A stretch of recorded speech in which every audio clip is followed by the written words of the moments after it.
Unii dintre cei mai mici dansatori ai serii sunt gata să urce pe scenă. Sunt copiii din clasa 1B, plini de curaj, de zâmbete și poftă de dans, coordonați de doamna învățătoare Bodia Bianca. Ei ne vor arăta că bucuria Crăciunului poate fi spusă și prin pași micuți, dar siguri.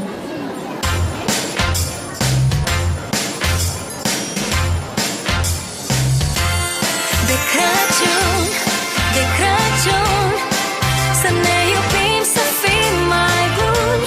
Stele mii, bucurii, oamenii mari sunt iar copii.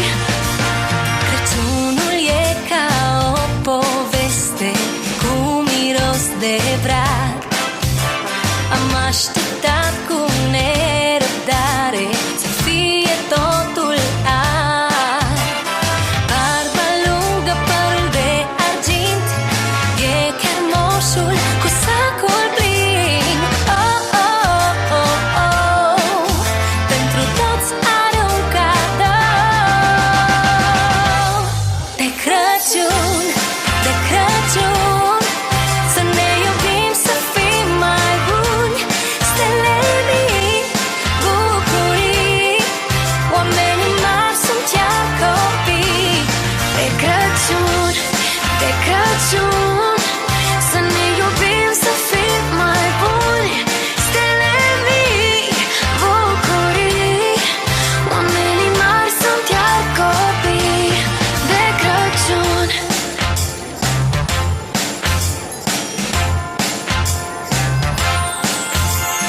Tot orașul iluminat, bradul împodobit. Moșule, n-ai nicio scuză, te aștept să vii. Nasul roșu înghețat, e vremea acum de colindat. Oh, oh, oh, oh, e Crăciun din nou. De Crăciun, de Crăciun, să ne iubim, să fim mai buni.